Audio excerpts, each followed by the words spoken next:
அம்மாவின் கையளவு சோறு சேனல் நண்பர்கள் அனைவருக்கும் வணக்கம்.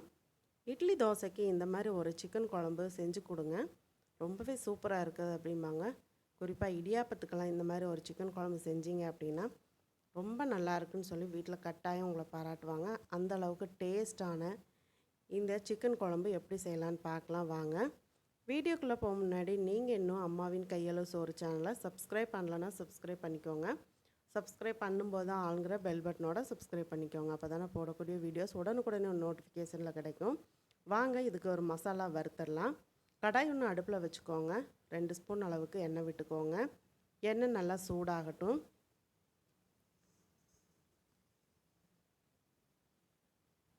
எண்ணெய் நல்லா சூடானதும் நறுக்கி வச்ச பெரிய வெங்காயம் சேர்த்துடலாம். ஒரு மீடியம் சைஸ் பெரிய வெங்காயம் சேர்த்துருக்குறேன். கூடவே ஒரு கொத்து கருவேப்பிலை சேர்த்துக்கோங்க. ஒரு 15 சின்ன வெங்காயம் சேர்த்துக்கோங்க. சேர்த்துட்டு ரெண்டையும் நல்லா வதக்கி விடுங்க.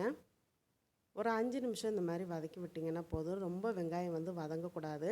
சின்ன வெங்காயம் அளவுக்கு அதிகமாக வதங்கிடுச்சு அப்படின்னு சொன்னால் குழம்பு வந்து ஒரு இனிப்பு தன்மை வந்துடும். அதனால நீங்கள் லைட்டாக வதக்கி விட்டால் போதும். இப்போது 2 ஸ்பூன் அளவுக்கு வர கொத்தமல்லி சேர்த்துக்கலாம். நாட்டு கொத்தமல்லி எடுத்துக்கோங்க, அப்போ தான் நான்வெஜ்ஜுக்கு ரொம்ப டேஸ்ட்டாக இருக்கும். அரை ஸ்பூன் அளவுக்கு சோம்பு. நான் 1/4 கிலோ சிக்கன் தான் வாங்கியிருக்கேன், அதுக்கான மசாலா தான் நான் சொல்லிகிட்ருக்கேன். அரை ஸ்பூன் அளவுக்கு சீரகம், 1 ஸ்பூன் அளவுக்கு மிளகு, ஒரு சின்ன துண்டு பட்டை, 2 கிராம்பு, 2 ஏலக்காய், கூடவே 4 முந்திரி பருப்பு சேர்த்துருக்குறேன். சேர்த்துட்டு நல்லா வறுத்துக்கோங்க. எண்ணெயில் இந்த இன்க்ரீடியன்ஸ் எல்லாம் நல்லா வறுபடட்டும். கொஞ்சம் கிறிஸ்பியாக ஆனதுக்கப்புறம் நம்ம அடுத்ததெல்லாம் சேர்க்கலாம். வீடியோவை ஸ்கிப் பண்ணாமல் பாருங்கள். உங்களுக்கு வீடியோ பிடிச்சிருந்துன்னா நண்பர்களுக்கு ஷேர் பண்ணுங்கள், மறக்காமல் லைக் பண்ணுங்கள். வீடியோ பற்றின கருத்துக்களை கமெண்ட் பாக்ஸில் சொல்ல மறக்காதீங்க. மீடியம் சைஸ் தக்காளி ஒன்று சேர்த்துட்டு நல்லா வதக்கி விட்டுக்கோங்க. இப்போ இன்க்ரீடியன்ஸ் எல்லாம் நல்லா வறுபட்டு வந்துடுச்சு. கூடவே 2 காஷ்மீரி சில்லி சேர்த்துருக்கிறேன். கூடவே காரத்துக்காக நான் மிளகாத்தூள் 1.5 ஸ்பூன் அளவுக்கு சேர்த்துக்கோங்க. மிளகாத்தூள் உங்கள் காரத்துக்கு ஏற்ற மாதிரி நீங்கள் சேர்த்துக்கோங்க. லோ ஃப்ளேம்லேயே வச்சுட்டு மசாலா வறுத்தோம் அப்படின்னு சொன்னால் நல்லா ஒன்று போல் வறுபட்டு வரும். பிகினர்ஸாக இருந்தீங்க அப்படின்னா லோ ஃப்ளேமில் வச்சுட்டு பக்குவமாக எல்லாம் செய்யும்போது டேஸ்ட் உங்களுக்கு சூப்பராக வருங்க. அதனால் எப்போவுமே நீங்கள் லோ ஃப்ளேமில் வச்சுட்டு மசாலாக்களை ஒன்று போல் வறுத்துக்கோங்க. இப்போ நல்லா பாதி மூடி தேங்காய் துருவி சேர்த்துருக்கேன். தேங்காய் ஒரு வறுபடட்டும். ஒரு 5 நிமிஷம் தேங்காய் துருவலை சேர்த்துட்டு நல்லா வறுத்துக்கோங்க. எண்ணெயில் நல்லா ஏற்கனவே நம்ம சேர்த்த மல்லி, சீரகம் இதெல்லாம் வறுபட்டு, இந்த வெங்காயமும் வறுபட்டு, நல்லா தேங்காயும் வறுபட்டு வரும்போது நல்ல ஒரு மணம் வரும். நல்லா ஆறுனதுக்கப்புறம் மிக்ஸி ஜாரில் அரைச்சிக்கலாம். இப்போ ஒரு மண் சட்டியில் நல்லா 4 ஸ்பூன் அளவுக்கு நல்லெண்ணெய் சேர்த்துக்கோங்க. நல்லெண்ணெய் நல்லா சூடாகட்டும். சூடானதும் கருவேப்பிலை சேர்த்துக்கலாம். பொடியாக நறுக்குன பெரிய வெங்காயம் சேர்த்துக்கலாம். பெரிய வெங்காயம் சேர்த்துட்டு நான் கொஞ்சமாக உப்பு சேர்த்துட்டு நல்லா வதக்கி விட்டுக்கோங்க. வெங்காயம் நல்லா வதங்கி வரட்டும். அதுவும் குறிப்பாக பார்த்திங்கன்னா இந்த மண் சட்டியில் சிக்கன் குழம்பெல்லாம் செய்யும்போது டேஸ்ட்டு ரொம்பவே நல்லாயிருக்கும், நல்ல வாசனையாகவும் இருக்கும். வெங்காயம் நல்லா வதங்கினதுக்கப்புறம் இஞ்சி பூண்டு பேஸ்ட் நம்ம சேர்த்துக்கலாம். 2 ஸ்பூன் அளவுக்கு இஞ்சி பூண்டு பேஸ்ட்டு சேர்த்துக்கோங்க. சேர்த்துட்டு பச்சை வாசம் போக நல்லா வதக்கி விட்டுக்கோங்க. இட்லிக்கு நம்ம இந்த சிக்கன் குழம்பு வச்சு கொடுக்கும்போது ரொம்ப நல்லாயிருக்குன்னு சொல்லி சாப்பிடுவாங்க. இப்போ கழுவி சுத்தம் பண்ணி வச்ச சிக்கனை சேர்த்துலாம். நான் 1/4 கிலோ அளவுக்கு தான் சிக்கன் வாங்கியிருக்கிறேன். ஏன்னா நமக்கு 1/4 கிலோ அளவு போதும். நல்ல தண்ணியாக தான் இந்த குழம்பு வைக்க போகிறோம். திக்காக இருந்துச்சுன்னு சொன்னால் அந்தளவுக்கு டேஸ்ட் இருக்காது. தண்ணியாக இந்த சிக்கன் குழம்பு நீங்கள் செஞ்சு பாருங்கள், சூப்பராக இருக்கும். தண்ணி சேர்க்காம நம்ம சிக்கனை அந்த எண்ணெயிலே நல்லா வதக்கி விடுங்க. வதக்கி விட்டுட்டு ஒரு 7 நிமிஷம் நல்லா வதக்கி விட்டுட்டு மஞ்சத்தூள் 1 ஸ்பூன் சேர்த்துக்கோங்க. புளிப்பு இல்லாத தயிர் 2 ஸ்பூன் சேர்த்துக்கோங்க. தயிர் சேர்த்துட்டு நம்ம அந்த எண்ணெயில் சிக்கனை வதக்கும் போது சிக்கனை வந்து சீக்கிரம் வெந்துடுங்க.